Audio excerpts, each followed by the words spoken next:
सत साहिब दर्शकों, क्या हो अगर आप 22 सालों तक भक्ति करते रहे लेकिन आपको लाभ की जगह केवल हानि और अशांति मिले। दर्शकों, ऐसी ही कहानी थी अंबाला हरियाणा के रहने वाले बलविंदर सिंह जी की। बलविंदर जी सिख धर्म से ताल्लुकात रखते हैं और इन्होंने 22 सालों तक राधा स्वामी पंथ द्वारा बताई गई भक्ति साधना की, लेकिन फिर भी इन्हें न तो शारीरिक सुख मिला और न ही मानसिक शांति। लेकिन दर्शकों, आज बलविंदर सिंह जी का कहना है कि जब से मैंने संत रामपाल जी महाराज की शरण ग्रहण की है, तब से मेरी जिंदगी पूर्ण रूप से बदल गई है। दर्शकों, आइए जानते हैं कि आखिर बलविंदर सिंह जी ने राधा स्वामी पंथ को छोड़कर संत रामपाल जी महाराज द्वारा बताई गई भक्ति साधना को क्यों अपनाया, और बलविंदर जी ऐसा क्यों कह रहे हैं कि जो मंत्र जाप गुरु नानक देव जी किया करते थे, उस मंत्र का ज्ञान तो मुझे अब हुआ है। सुनते हैं बलविंदर जी की कहानी उन्हीं की जुबानी। नमस्कार सर। हाँ जी, नमस्कार जी। क्या नाम है आपका? मेरा नाम जी बलविंदर सिंह दास है जी। सर कहाँ से हैं आप? मैं अंबाला से हूँ जी, अंबाला डिफेंस कॉलोनी से जी। आर्मी से रिटायर्ड हूँ मैं, नायब सूबेदार रैंक से जी। संत रामपाल जी महाराज जी से नाम उपदेश आपने कब लिया? मैंने जी 2018 में ली जी। सर, संत रामपाल जी महाराज जी से जुड़ने से पहले आपने क्या क्या भक्ति साधनाएं की? हाँ जी, पहले हम सिख धर्म से होते हुए हम गुरुद्वारे में जाते थे और गुरुद्वारा में जो पाठ पूजा है वो करते थे। सुखमनी साहब का पाठ, जपजी साहब का पाठ और 5 बाणियों का पाठ सुबह स्नान करके हम पाठ करते थे। तो उसके बाद बीच में एक और दौर आया कि एक राधा स्वामी मत चला, तो राधा स्वामी के सत्संग होते थे, उसमें भी हम गुरबानी से प्यार करते हुए वहां पे भी गुरबानी का विचार होता था, तो हम विचार सुनने के लिए जाते थे। तो वहां से प्रभावित होके हम ब्यास गए और वहां पे देखा, संगत देखी, बहुत बड़ी संगत देखी मात्रा में, तो वहां सत्संग अच्छा लगा, वहां से नाम लिया। तो वहां पे नाम लेने के बाद हम लगभग 22 साल वहां पे चलते रहे, लेकिन कोई लाभ दिखाई नहीं दे रहा था। यह नहीं पता चल रहा था कि परमात्मा कौन है, कैसा है, क्या है, कैसे लाभ देता है। तो वहां पे दुख भी आ रहे थे, सुख भी आ रहे थे। तो वहां ये बात बताई जाती थी भी दुख तो आएंगे और सहन करने पड़ेंगे। तो ये हम ग्रंथों में पढ़ते थे कि जो परमात्मा का नाम है वो दुखों को काट देता है। यहां तक कि राधा स्वामी वाला गुरु खुद कह देता था भी कितने मर्जी कर्म हो, वो जो है परमात्मा के नाम से कट जाते हैं, लेकिन कुछ नहीं कट रहा था। और फिर साथ में ये भी बोलते थे कि ये तो भोगने पड़ेंगे, तो फिर वो भक्ति कैसी। वो जो है उनका नाम है जी गुरिंदर सिंह जी, उनसे नाम लिया था। उनको खुद कैंसर हो गया था पीछे, तो उनको खुद को कैंसर हो गया, तो वो संगत को, जो अपने अन्याय को कैसे बचा पाएंगे।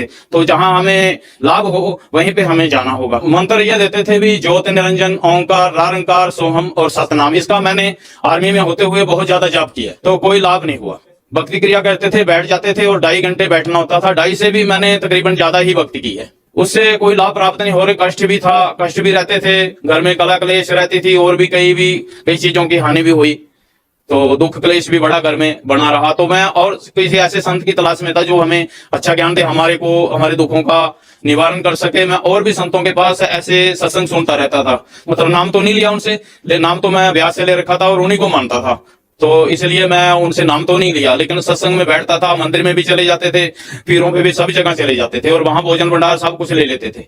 सर, जैसा कि आपने बताया कि आप राधा स्वामी पंथ से करीब 22 साल तक जुड़े रहे, तो जो भक्ति साधना आपने 22 साल तक की जिनसे आपको लाभ प्राप्त नहीं हुए, फिर आप संत रामपाल जी महाराज जी की शरण में कैसे जुड़ते हैं? मेरे को एक यहाँ अंबाला में एक जो है भगत जी मिले, संत रामपाल जी के नए को यहाँ भगत जी बोलते हैं। तो वो भगत जी मिले, उन्होंने मेरे को ज्ञान गंगा बुक दी, तो मैंने उसको पढ़ता रहा, काफी दिन तक पढ़ा। वो मेरे को चिप भी देते रहे भी सत्संग सुनो।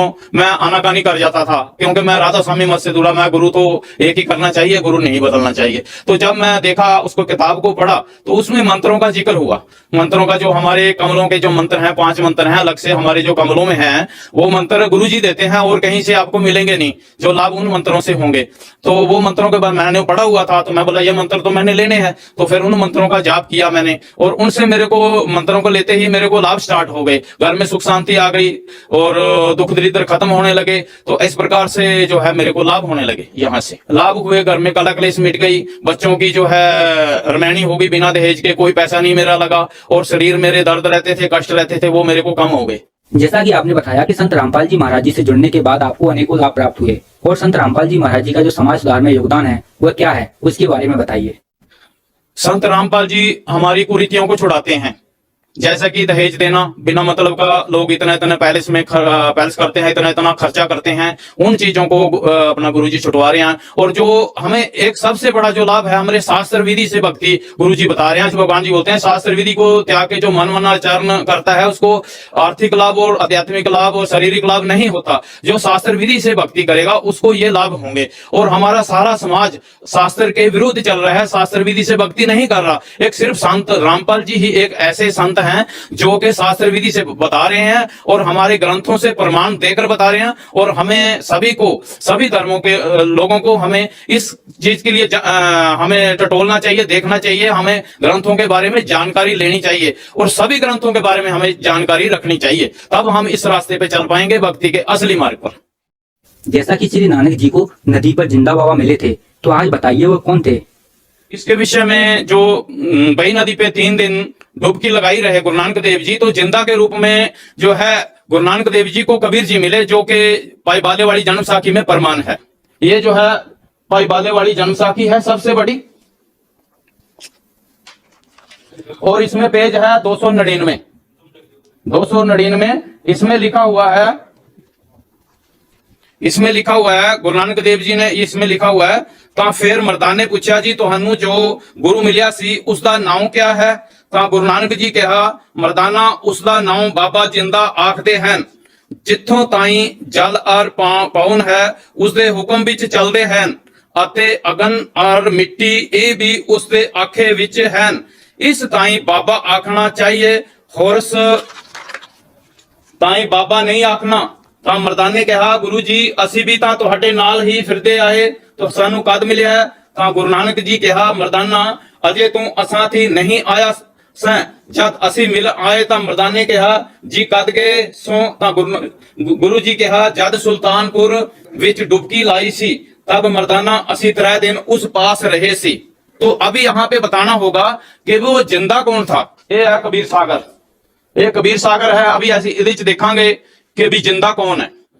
ये जो कबीर सागर है संत रामपाल जी द्वारा निचोड़ है कबीर सागर से, और वो इन्होंने यहाँ पे लिखा हुआ है इसमें कि श्री नानक देव जी को प्रभु मिले, परमात्मा मिले, अथ नानक शाह जी की कथा चुपाई, नानक शाह कीन तप भारी, तब सब विद ब्यो ज्ञान अधिकारी, भक्ति भावता को लिखी आए पाया, तापर सतगुरु की नहीं दाया, जिंदा रूप धर्यो हम जाई। कबीर जी कह रहे हैं कि मैंने जिंदा रूप धरा, जिंदा रूप पंजाब देश चले आई, अनहद बानी कियो पुकारा, सुन के नानक दर्श निहारा, सुन के अमर लोक की बाणी, जान परा निज समर्थ ज्ञानी। तो यहाँ साबित होता है इस जो कबीर सागर से जो संत रामपाल जी द्वारा लिखित निचोड़ निकाला हुआ कबीर सागर से, तो इसमें साबित हुआ है कि जो जिंदा थे वो कबीर जी थे। और जो है यहाँ ये भी लिखा हुआ, पढ़ सकते हैं इसको, गुरु नानक देव जी ने पहले 60,000 जन्म लिए, तब इनको जब जिंदा रूप में बही नदी में मिले और इनको ज्ञान दिया, और ये भी बताया कि मैं काशी में भी रहता हूँ, जुलाई का काम करता हूँ। तो गुरु नानक देव जी की जो पहली उदासी है वो काशी की थी। आप इस चीज को मैं सिख भाइयों से ये हाथ जोड़ के बेनती करता हूँ कि पहली उदासी चेक कर लेना कि पहली उदासी गुरु नानक देव जी की काशी जी की थी, और कबीर जी से जाके मिले थे। फिर इन्होंने प्रचार करना शुरू किया था और लोगों ने उस प्रचार को माना नहीं, गुरु नानक जी को तंग किया। इस प्रचार के भी ऐसा प्रचार क्यों कर रहे हैं? जैसा कि आपने बताया कि संत रामपाल जी महाराज ने जो ज्ञान बताया है वह सिख धर्म के जितने भी पवित्र सदग्रंथ हैं, जो आपने दिखाए कि जो जिंदा बाबा मिले थे वह कबीर ढालू सिख धर्म से अभी संबंधित हैं, उन्हें आप क्या संदेश देना चाहते हैं?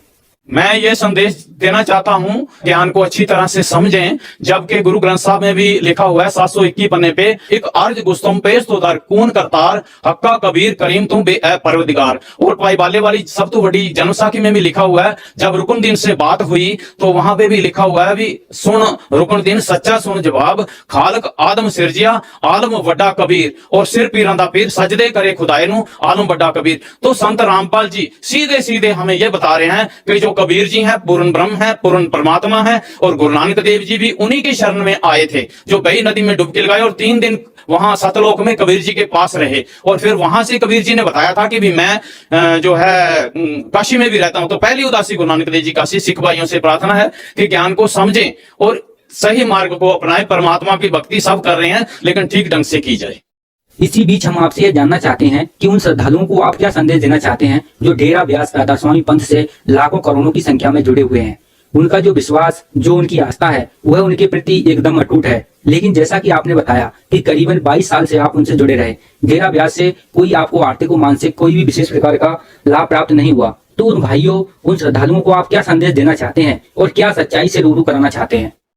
मैं सभी भाइयों से मेरी हाथ जोड़ के बेनती है कि जो भी और जगह पे जुड़े हुए हैं, संतों से जुड़े हुए हैं, वो थोड़ा शास्त्रों को जान लें, अपने शास्त्रों को जान ले भी शास्त्र हमारे क्या कह रहे हैं। वो संत रामपाल जी सत्संग सुनाते हैं, उनके ऊपर गौर कीजिए, उनको सुनिए। भक्ति तो हमने सभी ने ही करनी है और शास्त्र विधि से भक्ति करेंगे तो लाभ होंगे। और मैं कोई किसी संत की तरफदारी नहीं कर रहा, किसी की मैं बुराई नहीं कर रहा, मैं सच्चाई को बता रहा हूं। अगर समझ में आती है तो ठीक है, लाभ होंगे। लाभ ये है कि यहाँ पे भक्तों को बहुत सारे लाभ हुए हैं, मेरे सामने आए लोगों के कैंसर ठीक हुए हैं, यहाँ पे बीमारियां ठीक हुई हैं, बहुत सारे लाभ हुए हैं। मेरे खुद घर में कलह कलेश बनी रहती थी, अभी शांति है, मैं आराम से भक्ति कर रहा हूँ। मेरे खुद 2 बच्चों की जो है रमैनी हुई है, कोई खर्चा नहीं लगा। जबकि लोग इसको पता नहीं कहाँ से पैसा इकट्ठा करके बेईमानी से, धोखाधड़ी से या कैसे भी मेहनत करके इतना पैसा इकट्ठा करते हैं, 1-2 दिन में ब्याह शादियों में लगा देते हैं और नशा पता नहीं क्या क्या चीजें वहां यूज होती हैं। तो उन सभी से संत रामपाल जी हमें दूर करते हैं और हमारी बुराइयों को हटा के सच्ची भक्ति, सच्चा मार्ग दे रहे हैं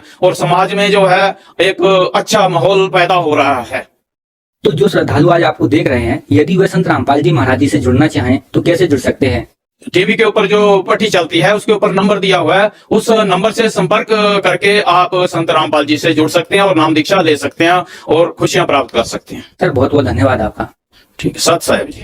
दर्शकों, अभी आपने सुने संत रामपाल जी महाराज से दीक्षा प्राप्त करके सुखी हुए भक्त के अनुभव। अब देखिए जगत गुरु तत्वदर्शी संत रामपाल जी महाराज के मंगल प्रवचन। कबीर साहब ने स्वयं बताया गरीबदास जी को कि जब लग हंसा हमारी आना और काल लगे नी तेरा बाणा। जब तक हंस यानी मेरी प्यारी आत्मा मेरी मर्यादा में रहेगा तो काल तेरा अटैक नहीं हो सकता।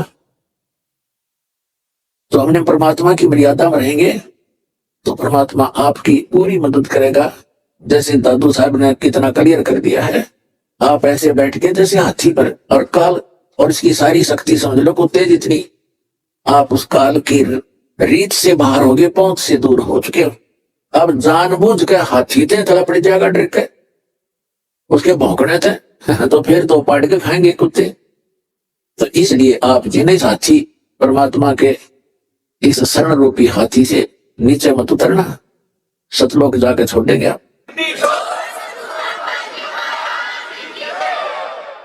अब एक दिन क्या हुआ कि जब गरीबदास जी 13 वर्ष के हो गए, 3 वर्ष के पश्चात 10 वर्ष के बच्चे को परमात्मा आकर मिले थे और गांव वाले गरीबदास साहिब जी को पागल कहने लगे, बावड़िया बावड़िया कहने लगे, बावड़िया पागल है, पता नहीं क्या क्या भौंक रहा सारा दिन, चुप ना होता है।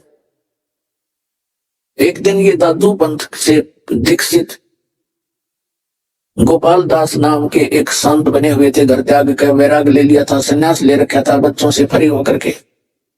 वो छुडानी गांव में अपने शिष्य के घर आ गए और वो ऐसे ही 2-3 वर्ष में चक्कर लगता था उसका। उस शिष्य ने कहा, महाराज जी हमारे एक लड़की का लड़का ऐसे ऐसे पागल कर दिया, एक संत ने जंतर मंत्र करके कुंवारी गाय का दूध निकाल दिया, कई पाली थे गवाले, उनने तो पिया नहीं, इस बालक ने पी लिया, जंतर मंत्र कर दिया, तो मर गया था। पता नहीं क्यों कैसे दया करी भगवान ने, लड़की की अर्ज सुन ली, ये जीवित हो गया पर पागल हो चुका है। 3 साल से सारा इलाज करा लिया, झाड़े जूड़े लगा लिए और सब दवाई वैद्यों से भी ले ली, कोई आराम नहीं हो। और उसे कह रहा है जी संत की विद्या को संत ही काट सकता है, आप दया करते हो तो उसका जीवन ठीक हो जाए। अब गोपाल दास ने कहा कि लाओ बुला के, थोड़ा बहुत झाड़ा धूड़ा लाना वो भी जाने था। अब बुला के लाए गरीबदास जी और उसके नाना जी और साथ में और कई गांव के बुजुर्ग टाइप के व्यक्ति आके। दोस्त दादू पंथी गोपाल दास ने पूछा कि बच्चा बेटा वो कौन था जिसने तेरा जीवन बर्बाद कर दिया? तब गरीबदास जी ने कहा कि अलल पंख अनुराग है सुन मंडल रथीर, दास गरीब उधार दिया, वह सतगुरु मिले कबीर। तो गरीबदास जी ने कहा कि मेरा जीवन तो आबाद कर दिया, बर्बाद नहीं किया बाबा जी। हम सुल्तानी नानक तारे दादू को उपदेश दिया, जात दुलाहा भेद न पाया वो काशी महे कबीर हुआ। अनंत कोट ब्रह्मांड का एक रति नहीं भारे, सतगुरु पुरुष कबीर हैं ये कुल के सिरजनहारे। ये परमात्मा लगातार गरीबदास जी ने 15-20 मिनट तक वो वाणी बोलते रहे। सतगुरु आए दया करी ऐसे दीन दयाले, बंदी छोड़ बरतास का जठरग्नि प्रपाल। तो इन वाणी को सुनकर उस दादूपंथी संत गोपाल दास के हृदय में हलचल मच गई और वो तुरंत समझ गया कि यूं तो भाई बावड़ा को ना तो सबसे समझदार, ऐसी निर्मल वाणी तो आत्मा को खींच रही है। 65 साल का वृद्ध 13 वर्ष के बालक के सामने हाथ जोड़कर खड़ा हो गया और कहने लगा, भगवान हे महाराज ये वाणी लिखवा दो, अब तो बहुत प्यारी वाणी बोलो। तो गरीबदास जी बोले नहीं, उठकर चल पड़े। पीछे पीछे 65 साल का वृद्ध, आगे आगे गरीबदास जी। अब गांव वालों ने सोचा इस बच्चे के अंदर तो को बड़ी है बला बढ़ रही है, बाबा जी भी कभी सुरूर हो गया, इसका तो असर हो गया, इसका साथ से साथ हो गया। अब वो के जान वो दादू पंथी संत ने कहा, गांव वाले बावड़े तो तुम हो, यो बावड़िया कोई नहीं। कहते गरीबदास जी को भी बावड़ा बताया के कर ले दुनिया श्याणी का, उसको महापुरुष को तो बावड़िया कहा करते, आप सारे पशु पशु बन गए और उसकी बात को स्वीकार नहीं किया। तीसरे दिन जाके गरीबदास जी ने मौन तोड़ा और कहा कि भक्त यदि कंप्लीट लिख है तो मैं बोलूंगा, लिखवाऊंगा, कभी कहीं बीच में छोड़ दे।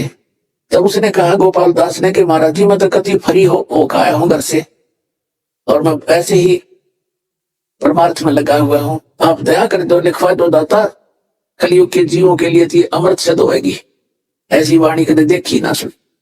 तब गोपाल दास जी लिखा करते थे और गरीबदास जी बोला करते थे। गरीबदास जी का ही एक बेरी का बाग था, उसमें एक जंडी का पेड़ था और गांव से थोड़ी ही दूरी पर वो स्थान था। वहां बैठकर जंडी के पेड़ के नीचे गरीबदास जी बोला करते थे और दादू पंथी संत लिखा करते थे। तो इस प्रकार वो लिखा हुआ आंखों देखा सारा कुछ विवरण गरीबदास साहिब जी की अमृतवाणी अर्थात गरीबदास जी का दिया हुआ एफिडेविट वो दास के पास उपलब्ध है। उसको तत्व ज्ञान कहते हैं, जो गॉड गिवन स्पिरिचुअल है, और उसी से आपको दास ये ज्ञान सुना रहा है। इस प्रकार आज का जो दिन है पुण्यात्माओं, ये वो शुभ दिन है। परमात्मा आए और हमारे लिए एक छाप छोड़ गए कि गरीबदास जी को गवाह बना गए और अनमोल अमृत ज्ञान पुनः प्रदान कर गए। क्योंकि काल ने ये कहा था जब परमात्मा प्रथम बार आए थे सतयुग में और जोगजीत रूप में थे अपने पुत्र के रूप में, तो काल ने कहा था जोगजीत तुम कहाँ जाओगे। तो परमात्मा ने जोगजीत रूप में अपने पुत्र के रूप में खड़े थे कहा कि मैं नीचे जाऊंगा और सभी जीवों को परमात्मा की जानकारी दूंगा। परमात्मा के आदेश से मैं नीचे जा रहा हूं और आपने भगवान मिटा दिया, तो आप स्वयं अपने आप को भगवान सिद्ध कर बैठा। तूने कैसा जुल्म कर दिया, अरे भले आदमी, इन बच्चे थे इनसे तो गलती होगी, आपने इनका उलिया बिगाड़ दिया, ऐसा सांग निकाल दिया, कोई गधा बना रखा, कोई गधी बना रखी, कोई कुत्ता, कोई कुतिया है, गंदी नाली के कीड़े। तब तेरे को लज्जा नहीं आती? तब वो कहता है मेरे को शराब दे रखा है 1 लाख मानव शरीरधारी जीव खाने का और 1.25 लाख उत्पन्न करने का, तो मैं तो ऐसे ही बनाऊंगा और नीचे जाकर दिखा तेरे को बनाऊं, ठीक है। तो वहां कैसे जाए मेरे लोक में, क्योंकि मैंने तपस्या करके ये 21 ब्रह्मांड ले रखे हैं। तब कबीर साहब बता रहे हैं धर्मदास जी को कि मेरे ऊपर ना ऐसे झपटा जो से मुझे अभी मार डालेगा। और धर्मदास पुण्यात्मा हमारे लिए संकेत करते हैं परमात्मा कि यहाँ की चाहे कितनी बला हो, कैसा ही कोई क्यों ना हो, चाहे भैरव बैताल और काल भी खुद क्यों ना हो, इस सतनाम का सुमरण कर। प्रथम मंत्र प्राप्त है तो प्रथम मंत्र का जाप शुरू कर दीजिए, और सार नाम प्राप्त है तो सार नाम का, सतनाम प्राप्त है सतनाम का सुमरण शुरू कर देना चाहिए। किसी प्रकार की आपत्ति चाहे सुपने में भी क्यों ना हो या वैसे प्रत्यक्ष हो, तो भाग जाएगा, को सो नहीं पाएगा आपको। तो धर्मदास जी को बता रहे हैं कि जब मेरे ऊपर काल ने झपट्टा मारा मुझे मारने के लिए, मैंने सतनाम का सुमरण कर दिया धर्मदास, और काल ऐसे कंडम होकर गिर गया जैसे पक्षी की पंख कट जाती है, पड़ा पड़ा तड़पता है, कुछ बसावा नहीं। तब इसने पता लग गया कि इसके पास कोई प्रबल शब्द शक्ति है, तो चापलूस बन गया ये काल, और मेरे धीरे धीरे नीचे नीचे आकर मेरे पैर पकड़ दिए और नो कहे तो मेरा बड़ा भाई, मैं आपका छोटा भाई। क्योंकि जोगजीत रूप में परमात्मा खड़े थे, जो और काल भी उस परमात्मा का ही पुत्र है। तो कहता कि आप मेरे बड़े भाई, मैं आपका छोटा भाई। अब छोटे तो गलती करते हैं, बड़े सदा क्षमा करते हैं। परमात्मा यहाँ सभी प्राणियों का ये स्वभाव है, पहले तो अपनी ताकत आजमाएंगे और जब ताकत तक पारना पड़े फिर चापलूसी तक काम लेंगे। तो उसने चरण पकड़ के कहा, मैं तो आपको पिताजी के यानी परमात्मा के तुल्य मानता हूँ, मुझे माफ कर दो। मुझे परमात्मा बोले ठीक है, माफ कर दिया। तब काल कहने लगा, मेरे इस लोक में कुछ त्रुटि है और आप भगवान के नुमाइंदे हो, रिप्रेजेंटेटिव हो, आपके पास पूरी पावर है, मेरा कुछ वो त्रुटि पूरी कर दो, मेरी कुछ डिमांड है वो पूरी कर दो और फिर नीचे चले जाओ बेशक। तो परमात्मा ने कहा, बोल क्या चाहता है कि वचनबद्ध हो जाओ तब मांगूंगा। परमात्मा वचनबद्ध हो गए। तब कहा कि 3 युगों में परमात्मा ने ये कहा था, मैं नीचे जाऊंगा, सबको सच्चा नाम से रास्ता मार्ग बताऊंगा, भगवान की का परिचय दूंगा, सत्य नाम दे करके, सार नाम दे करके सबको पार करूंगा, सतलोक ले जाऊंगा। तो इसको मुश्किल होगी, ठीक है, कहीं मेरा लोक ना उजाड़ दे। प्रतिज्ञा करवा ली कि 3 युगों में जीव थोड़े ले जाना और चौथा युग जब कलयुग आवे तब तो शरण जीव बहु जावे, ऐसा वचन हर मोह दीजिए, तब संसार गमन तुम कीजिए। तो परमात्मा ने कहा, ठीक है तथास्तु, तेरे को मैंने वरदान दे दिया, प्रतिज्ञा कर ली कि चौथे युग जब कलयुग में मैं अपने जीवों को समझाऊंगा, ले जाऊंगा। दूसरा इसने कहा था कि आप अपना ज्ञान देकर ले जाना, जोर जबरदस्ती से ये ज्ञान मत किसी को देना और जो जबरदस्ती ना ले जाना। यहाँ से आप अपना ज्ञान सुनाना, आपके ज्ञान से आपको भगवान मानकर, आपको परमात्मा को परमात्मा मानकर जो भक्ति करें वो आपके, और मेरे भक्ति करेंगे, मेरे मंत्रों का जाप करें और मेरे ज्ञान पर आश्रित है वो मेरे। तब परमात्मा ने कहा, ठीक है भाई तथास्तु, ये तो है ही, मेरे को तो वही समझेगा तो मेरे ज्ञान से परिचित होगा।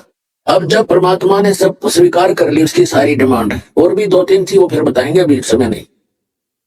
तो तब एकदम आंख पलट गया भस्मागिरी की तरह और कहने लगा, 12 पंथ करूं मैं साझा, जब कलयुग होगा ना सभी प्राणियों को भक्ति मार्ग में विचलित कर दूंगा और इनको इतना विकारी बना दूंगा और इनके टुकड़े टुकड़े कर दूंगा, हिंदू मुसलमान सिख ईसाई जैनी बनाकर इनको एक दूसरे का दुश्मन बना दूंगा और देवी देवताओं मंदिर मूर्तियों तक सीमित कर दूंगा, तीर्थ व्रतों के ऊपर उलझा दूंगा।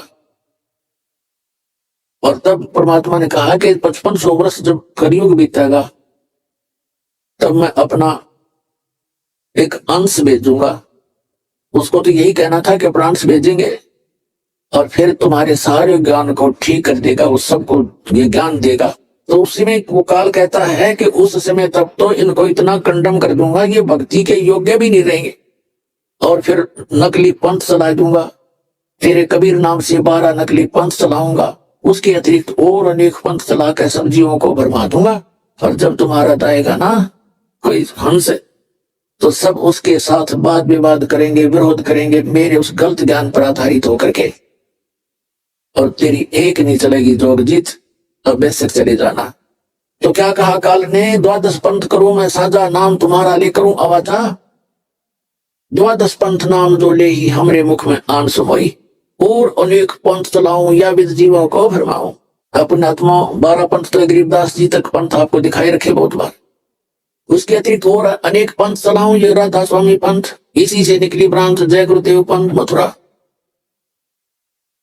और जनोद वाला जो ताराचंद वाला, हरिधन धन सतगुरु सच्चा सौदा सिरसा और जगमाल वाली यहाँ पर गंगुआ के आसपास यहाँ वाला, ठाकुर जी वाला, और ये राधा स्वामी व्यास वाला, आगरा वाला, ये सारे अनेक पंथों में है, निरंकारी पंथ है।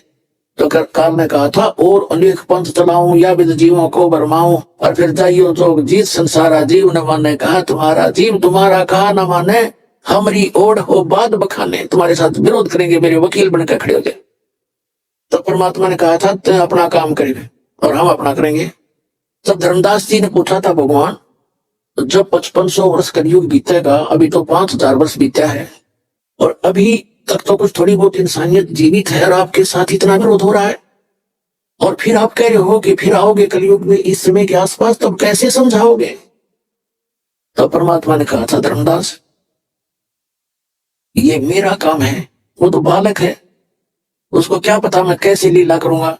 तो धर्मदास जी को मालिक ने बताया था कि जिस समय 5500 वर्ष कलयुग के बीतेंगे जब अपना दास भेजूंगा, उस समय तक ये सभी नकली पंथ चला कर फाइनल हो लेंगे और इन्होंने जो कहना सुना उनकी पुस्तक बनकर समाज में प्रवेश हो चुकी होगी, इनकी सीडी डीवीडी बन चुकी होगी। तो मेरा दास जाएगा, इनके पकड़ पकड़ के ज्ञान को मेरे सदग्रंथों से मेल करेगा, इनको सबको फेल करेगा।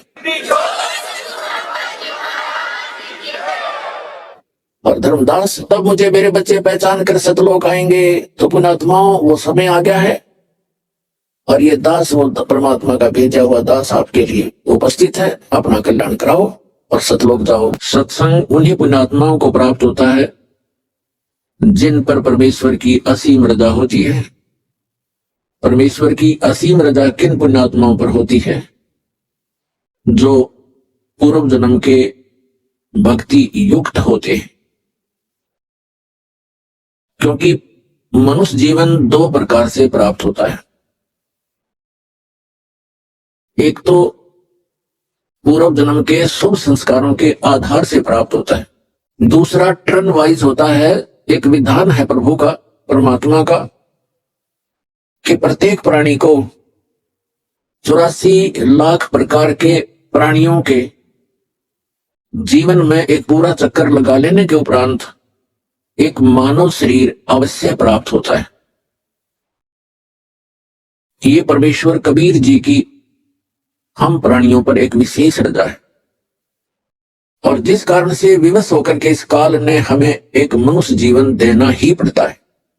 और वो मानव शरीर ही हमारे लिए एक गोल्डन चांस होता है, एक स्वर्ण अवसर होता है शुभ कर्म करने का, दान धर्म करने का और मोक्ष प्राप्त करने का। और मानव शरीर प्राप्त करके भी हम मोक्ष प्राप्ति नहीं करते तो भारी भूल है प्राणी की। उसका कारण क्या है? उसका कारण यह है कि जो मानव शरीर प्राप्त प्राणी, जो पूर्व जन्म के संस्कार से मानव शरीर प्राप्त किए हुए हैं, वो परमात्मा की भक्ति के लिए अवश्य कहीं ना कहीं जुड़ जाते हैं। चाहे वो अपनी परंपरागत साधनाएं करें या कोई गुरु बना करके उसके बताए अनुसार भक्ति करें, वो भक्ति के बिना, भगवान के बिना वो रह नहीं सकते। चाहे वो दुख में सुमरन कर रहे हो, चाहे वो सुख में कर रहे हो। और दूसरी प्रकार के जो प्राणी होते हैं, जो टर्न वाइज यानी नंबर 84 लाख योनियों में कष्ट उठा करके वो फिर मानव शरीर जो प्राप्त किए हुए होते हैं, वो भक्ति नहीं करते। उनका स्वभाव पशुओं जैसा ही होता है, बकवाद करना, शराब पीना, मांस खाना, झगड़े करना, बेमतलब किसी के साथ खसना। जैसे पशु जा करके दूसरे को बेमतलब टक्कर मार देते हैं, झगड़े बढ़ जाते हैं। तो वो प्राणी उस टाइप के ही झगड़े करवाते हैं। शांति प्रिय घर में भी वो आग लगा देते हैं। तो जो पुण्यात्माएं परमात्मा के लिए लगी हुई है वो साधना गलत कर रहे हैं। श्रीमद् भगवद गीता अध्याय नंबर 16 के श्लोक नंबर 23 और 24 में प्रमाण है कि शास्त्र विधि को त्याग कर जो मनमाना आचरण करते हैं, मनमानी पूजाएं करते हैं, जो शास्त्रों में प्रमाणित नहीं है, वो साधनाएं करते हैं, उनको न तो कोई सुख प्राप्त होता है, न कोई सिद्धि प्राप्त होती है और न ही उनकी परम गति होती है। अर्थात व्यर्थ, यूजलेस है वो साधनाएं। जो साधक शास्त्र विधि त्याग कर, चाहे वो स्वयं साधना कर रहे हैं या किसी नकली डुप्लीकेट गुरु बनाकर वो उनके बताए अनुसार शास्त्र विरुद्ध साधना कर रहे हैं, तो वो अपना जीवन नाश कर रहे हैं। जो सीधे ही 84 लाख योनियों से निकलकर मनुष्य शरीर प्राप्त करते हैं, वो तो भक्ति करते ही नहीं, उनका तो वैसे ही जीवन नाश हो ही रहा है। तो इसके लिए सत्संग की आवश्यकता पड़ती है और सत्संग का अर्थ होता है यथार्थ अध्यात्म ज्ञान। और यथार्थ अध्यात्म ज्ञान केवल परमात्मा ही बता सकता है। अपने द्वारा रची हुई सृष्टि को वही बता सकता है। अन्य चाहे कोई ऋषि है, महर्षि है या देव है, वो केवल अटकलबाजी ही लगा सकता है। जैसे साइंटिस्ट हैं, ये पहले देव आत्माएं थी, उस शरीर को भोग कर ये मनुष्य शरीर में आ गए हैं।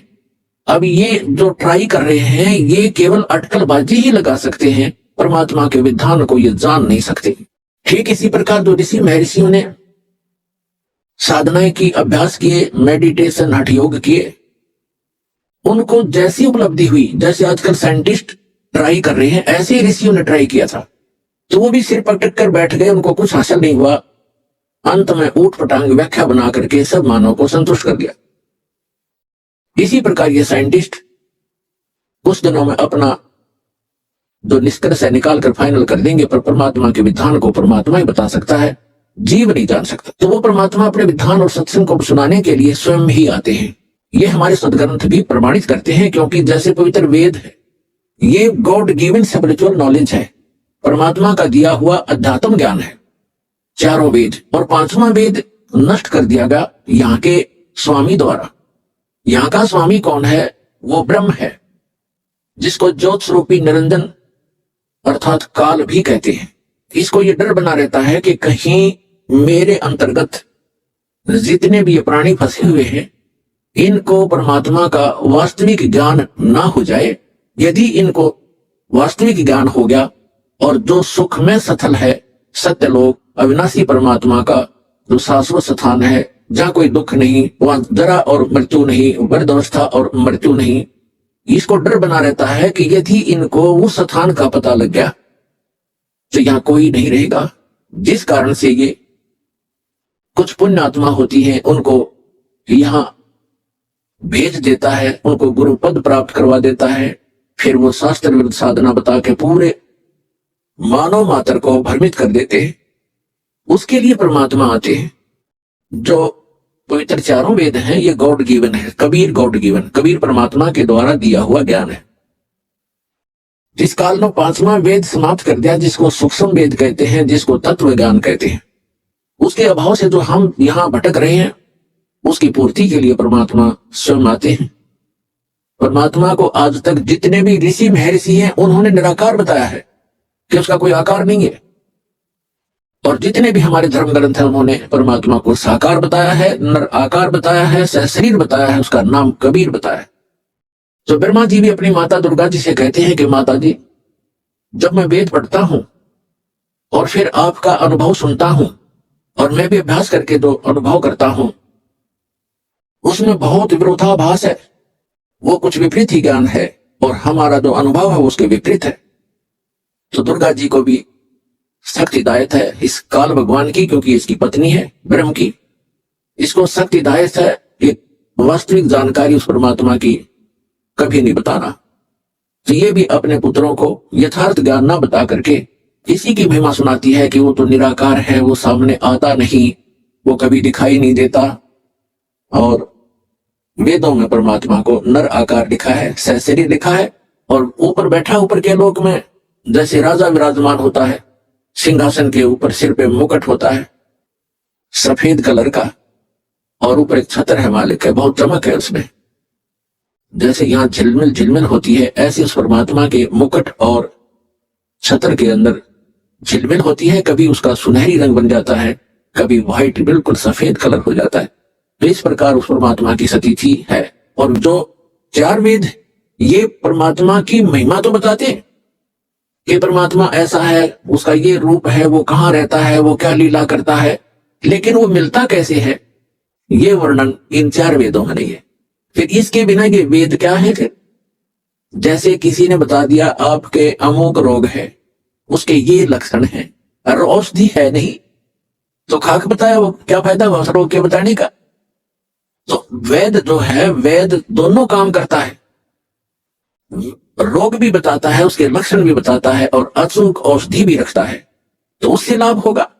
ये दास है रामपाल दास इस विश्व में आज के दिन परमात्मा के कंप्लीट स्पिरिचुअल नॉलेज लेकर आया है, कभी भगवान का दिया। और परमात्मा स्वयं आते हैं, वो ज्ञान देते हैं।